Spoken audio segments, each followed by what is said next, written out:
We're going to show great heart. DACA is a very, very difficult subject for me, I will tell you. To me, it's one of the most difficult subjects I have, because you have these incredible kids, in many cases, not in all cases. In some of the cases, they're having DACA and they're gang members and they're drug dealers too. But you have some absolutely incredible kids, I would say mostly. They were brought here in such a way. It's a very, very tough subject. We are going to deal with DACA with heart. I have to deal with a lot of politicians, don't forget. And I have to convince them that what I'm saying is right. And I appreciate your understanding on that. But the DACA situation is a very difficult thing for me. Because, you know, I love these kids. I love kids. I have kids and grandkids. And I find it very, very hard doing what the law says exactly to do. And, you know, the law is rough. I'm not talking about new laws. I'm talking the existing law is very rough. It's very, very rough. As far as the new order is going to be very much tailored to what I consider to be a very bad decision. But we can tailor the order to that decision and get just about everything, in some ways more. But we're tailoring it now to the decision. We have some of the best lawyers in the country working on it. And the new executive order is being tailored to the decision we got down from the court. Okay? Jim? Mr. President, thank you very much. And just for the record, we don't hate you. I don't hate you. Okay. So pass that along. But, ask Jeff Zucker how he got his job. Well, if I may follow up on some of the questions that have taken place so far here, sir, and I don't know which microphone to hold here. I've got 3 microphones. You have other people, and your ratings aren't as good as some of the other people that are waiting. They're pretty good right now, actually, Mr. President. But go ahead, Jim. If I may ask, sir, you said earlier that WikiLeaks was revealing information about the Hillary Clinton campaign during the election cycle. You welcomed that. At one campaign rally, you said you loved WikiLeaks.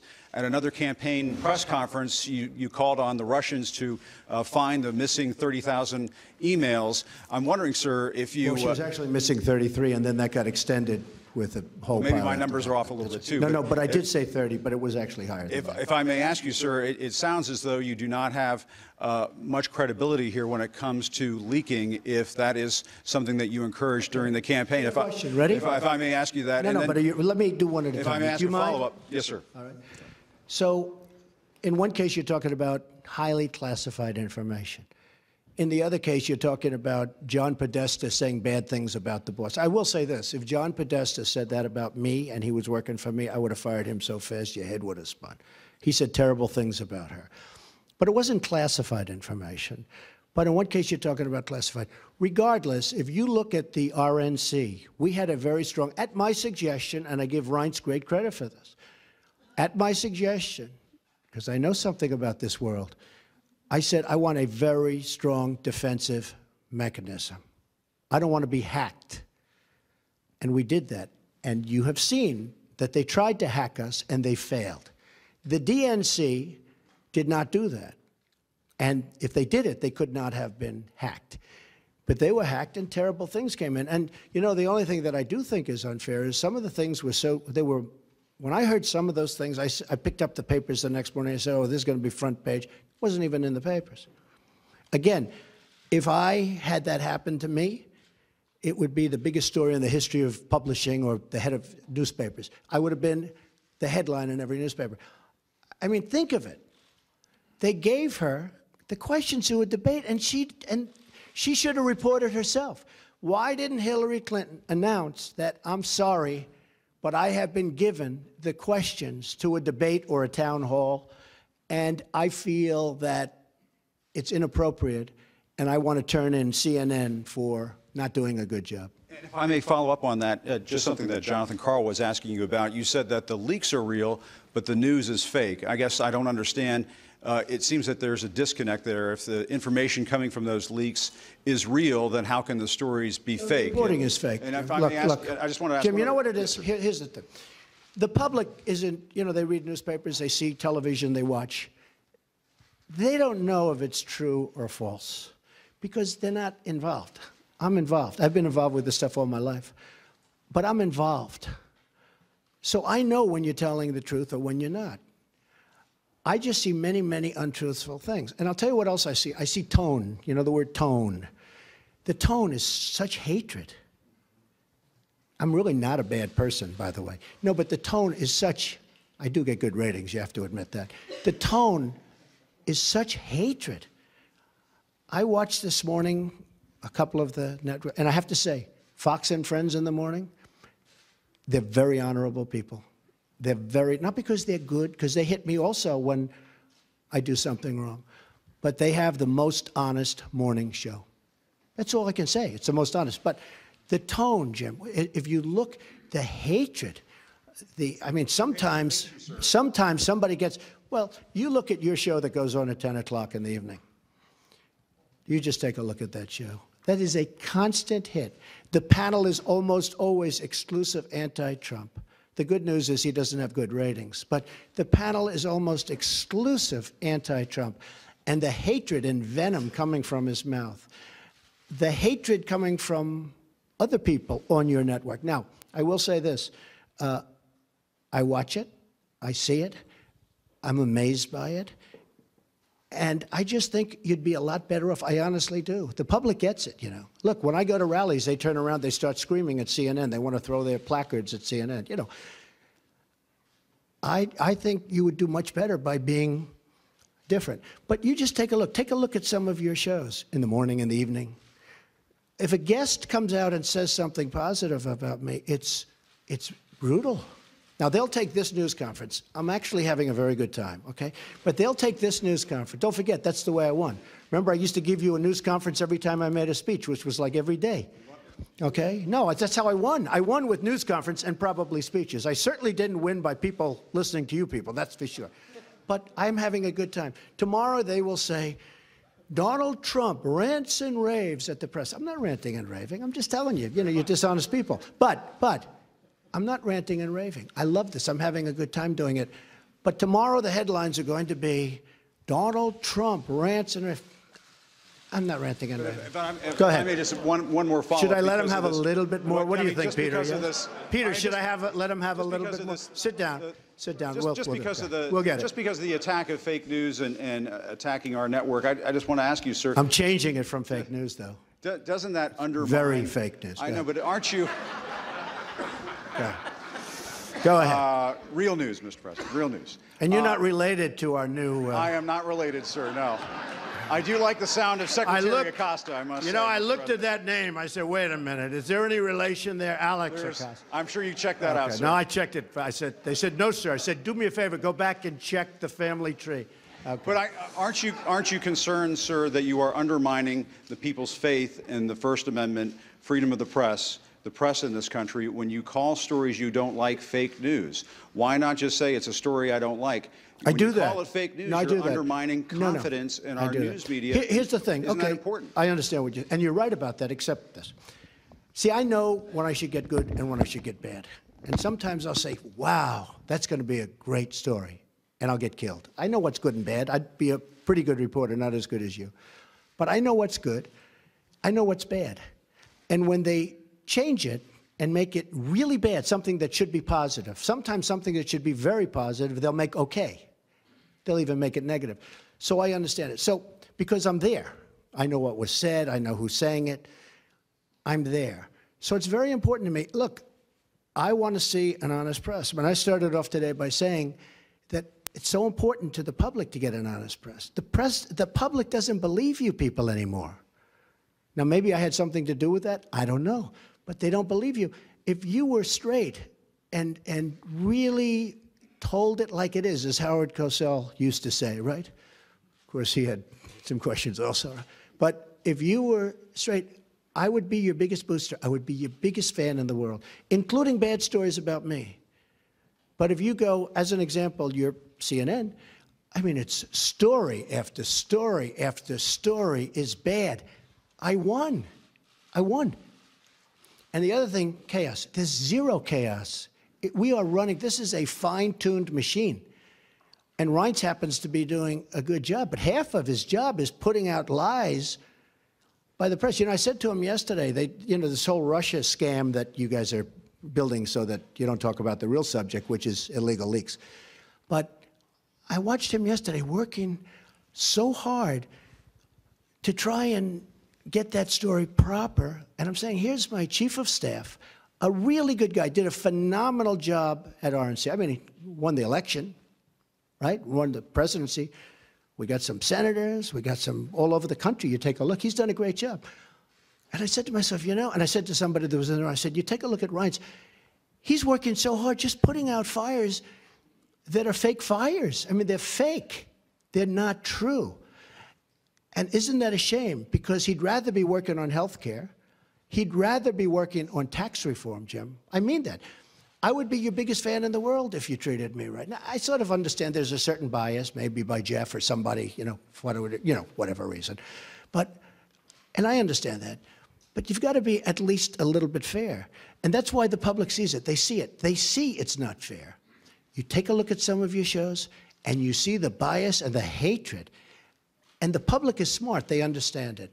So we're going to do a lot of work on the inner cities. I have great people lined up to help with the inner cities. Well, when you say the inner cities, are you going to include the CBC, Mr. President, in your conversations with your urban agenda, your inner city agenda, as well as? Am I going to include? Are you going to include the Congressional Black Caucus and the Congressional Hispanic Hispanic Caucus? Well, I would. I tell you what. Do you want to set up the meeting? Do you want to set up the meeting? No. Are they friends of yours? I'm just a reporter. No, set up the meeting. I know some of them, but I'm sure. Let's go set up a meeting. I would love to meet with the Black Caucus. I think it's great. The Congressional Black Caucus. I think it's great. I'm from the old school where we just report. I'm not supposed to be the news. So the issue is I'm a reporter. I would love to be in the room as a reporter writing what's going on. Now, if they would like to invite me in, I'd welcome that.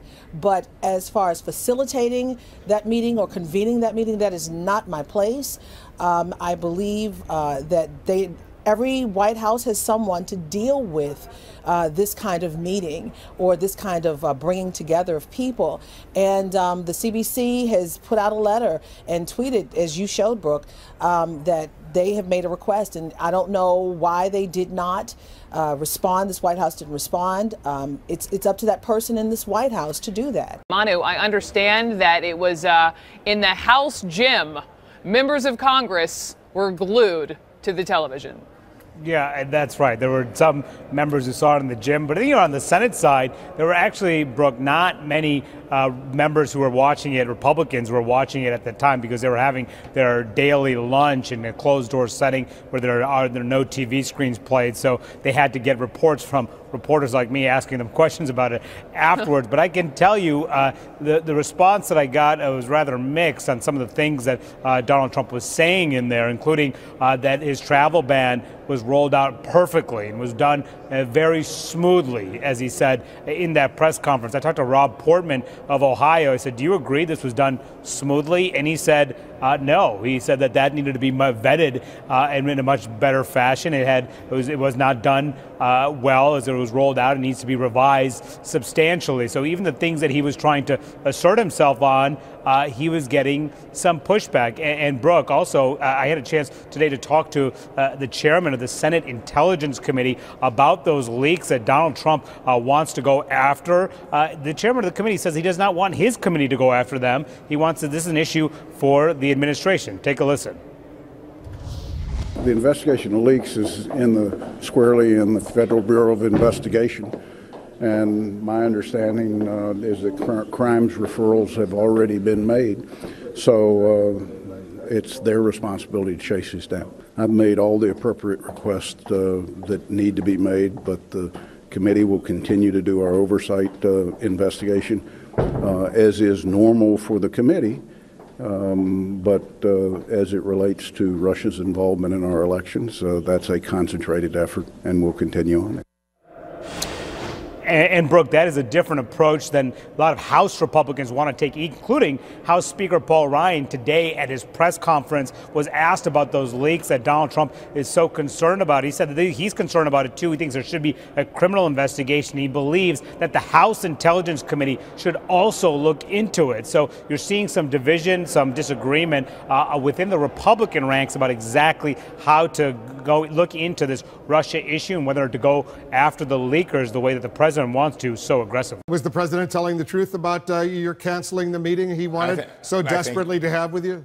No, I'm still excited about meeting with the president. I think basically his staff gave him some incorrect information. because they know that we have been wanting to meet with him with regard to the high prices of prescription drugs. So if you get a call from the White House, you would go over there ASAP and have this meeting. I know you want to speak about drugs, you want to speak about that specific issue, but he clearly wants to have a broader conversation, not just with you, but with other members of the Congressional Black Caucus. Would you recommend to the Congressional Black Caucus that the leadership go over with you to the White House and have this kind of meeting with the president? Yes, I would, but keep in mind, one thing he did not say is that on January the 19th, Cedric Richmond, the chairman of the Congressional Black Caucus, wrote to the president asking for a meeting, and they have gotten no response to date. And so maybe the president will give him a call tomorrow, but I'm happy to meet with the president. Keep in mind, this is my president, this is your president for the next 4 years. Was it odd that the president asked White House correspondent April Ryan to set up a meeting between himself and the leadership of the Congressional Black Caucus? Yeah, I thought that was a little different, but I imagine what happened is he saw an African-American woman connected with the Congressional Black Caucus and said maybe they're friends. So, I mean, you know, that's one of the things that I wish the president would do. Every time he talks, by the way, about the inner city, he has negative things to say. Wolf, I wish he could walk into some of the areas that I live in and where people are doing extremely well, taking very good care of their families.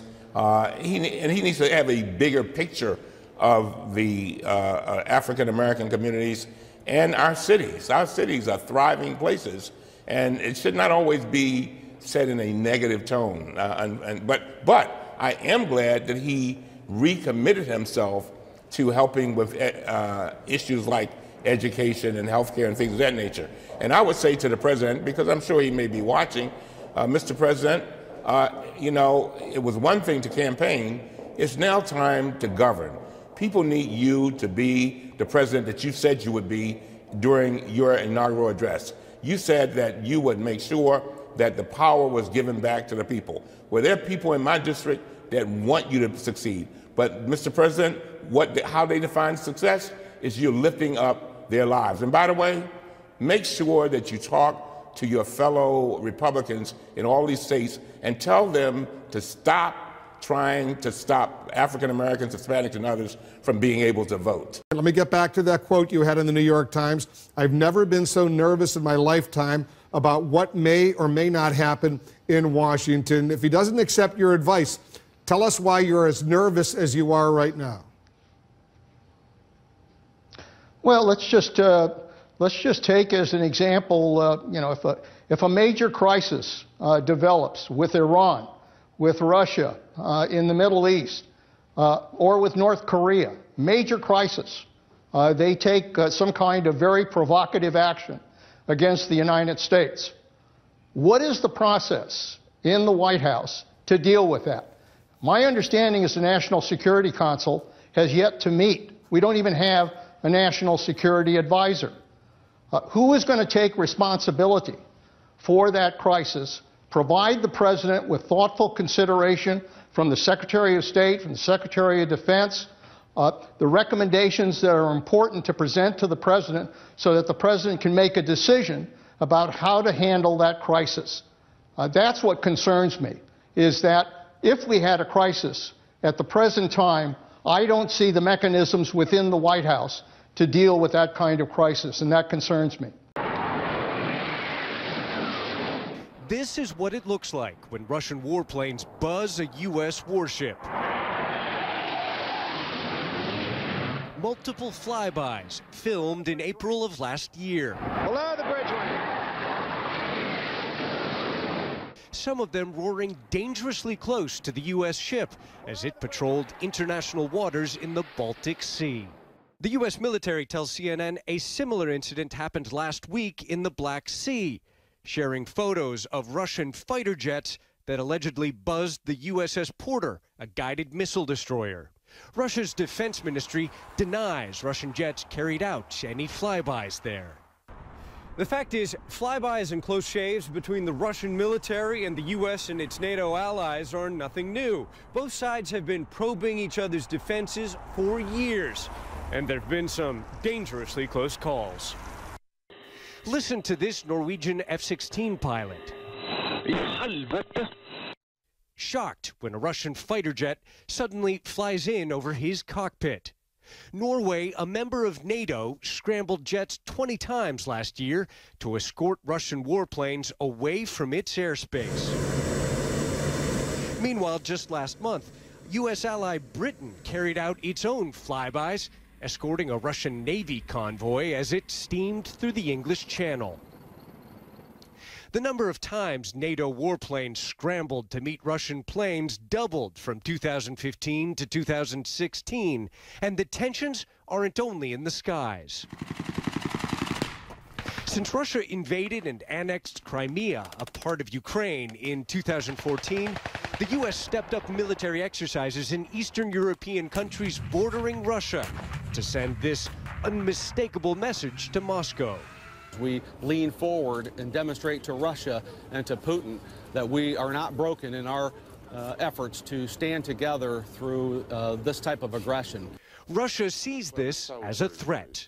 But the plans of the United States, not only to, well, they quadrupled, I think, the money allocated to support military deployment in Eastern Europe. Then they moved NATO infrastructure next to our borders. And this is what happens when these military maneuvers go terribly wrong. In November 2015, NATO member Turkey shot down a Russian warplane that was bombing targets along the Turkish border with Syria. An example of what can happen when rival militaries operate in dangerously close quarters. Ivan Watson, CNN, Moscow. What do you say to those among the Jewish community who believe and feel that your administration is playing with xenophobia and maybe racist tones? Twice in 2 days, Donald Trump was given the opportunity to outright condemn anti-Semitism and did not. I think a lot of good things are happening, and you're going to see a lot of love. You're going to see a lot of love. And twice in 2 days, Chelsea Clinton hammered him for it on Twitter.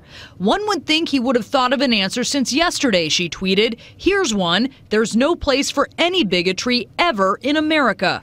The former first daughter criticized Trump on the campaign trail. So to me, this election is both about repudiating Donald Trump's divisive, demeaning, degrading rhetoric that should offend all of us. But her attacks have gotten sharper. When top White House aide Kellyanne Conway recently referred to a terror attack that didn't happen. After 2 Iraqis came here to this country, were radicalized, and they were the masterminds behind the Bowling Green massacre. Chelsea Clinton trolled her. Very grateful no one seriously hurt in the Louvre attack, she tweeted, or the completely fake Bowling Green massacre. Please don't make up attacks. Bosnia lie, a great reminder, Conway fired back, referring to Hillary Clinton's false 2008 claim that she had once touched down in Bosnia under sniper fire. And to Chelsea Clinton and others, you can't invent quality candidates either. I misspoke. You lost the election. Chelsea Clinton also posted a picture revealing she had attended a protest of Trump's travel ban in New York City. All this tweeting has fanned long-standing speculation she could run for office, much as these comments did last year. If I didn't like whomever were to succeed, my councilwoman or my public advocate, I then would have to think, could I make a real difference here? Is this something that I should do? But for now, I'm well represented and I love what I do. Mr. President, since your election campaign and even after your victory, we've seen a sharp rise in anti-Semitic incident across the United States. And I wonder, what do you say to those among the Jewish community in the States and in Israel and maybe around the world who believe and feel that your administration is playing with xenophobia and maybe racist tones? Well, I just want to say that we are, very honored by the victory that we had, 306 electoral college votes. We were not supposed to crack 220. You know that, right?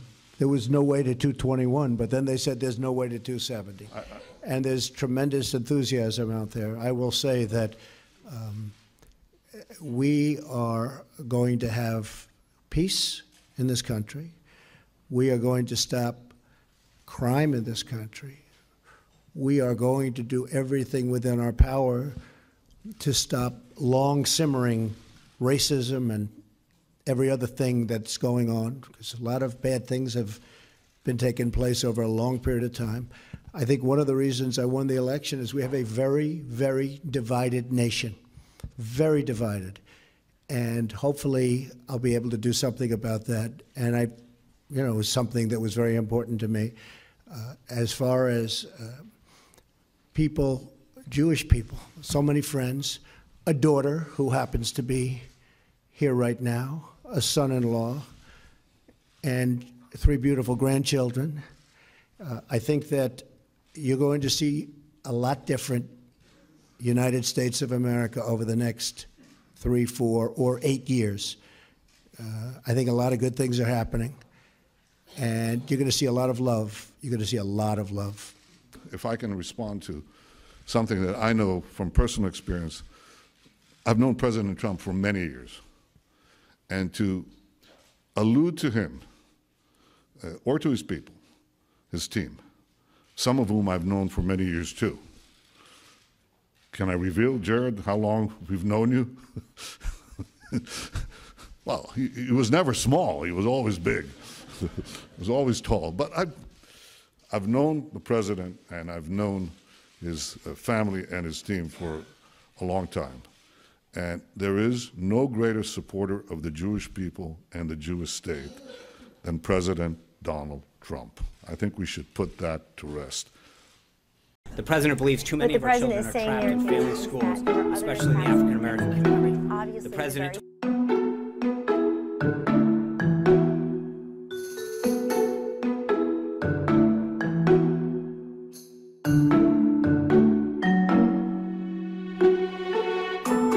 He has the president's ear and his full confidence. Kellyanne is a very trusted aide. This was the largest audience to ever witness an inauguration, period. Sean Spicer, our press secretary, gave alternative facts. I'm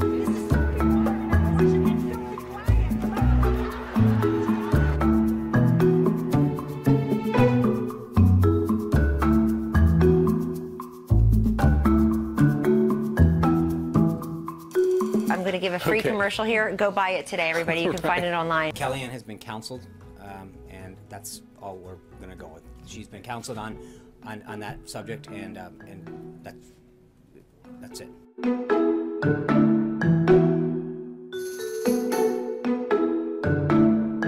And all I can say to America's women is, at some point in your life, you ought to have a boss who treated me the way that the President of the United States treated me today.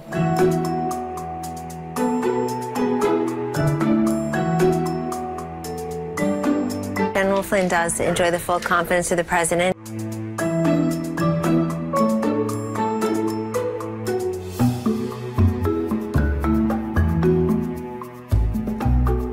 General Flynn decided that he should resign last night, and the president accepted that resignation. The evolving and eroding level of trust as a result of this situation and a series of other questionable instances is what led the president to ask for General Flynn's resignation.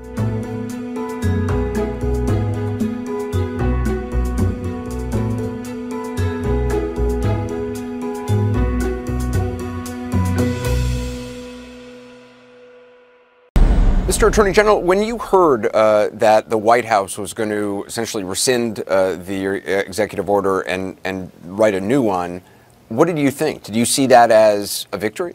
Yes, it's complete capitulation by the president. There's no other way to read that, Anderson. When you say you're going to rescind an order that's been challenged in court, they're acknowledging the obvious, and it's been obvious for a while. They're suffering defeat after defeat in the courts, and that wasn't going to change anytime soon. The White House is saying that the new executive order would be tailored based on the court decision for the original order.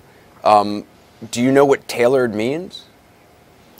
I think that's hard to predict, but the courts have made it abundantly clear, all 4 judges who have looked at this, is that we are likely to prevail on the merits. I think what they're telegraphing to the administration is the executive order in its current form is fatally flawed in many respects. So yes, the administration will need to go back to the drawing boards and have to really do a substantial rewrite in order to have a chance of passing constitutional scrutiny by the courts. I mean, it seems like the most obvious thing would be, I mean, in their reply filing last week, Mr. Purcell, the Department of Justice seemed to offer a kind of compromise, writing that the ban could exclude what they called previously admitted aliens who are temporarily abroad now or who wish to travel and return to the United States in the future.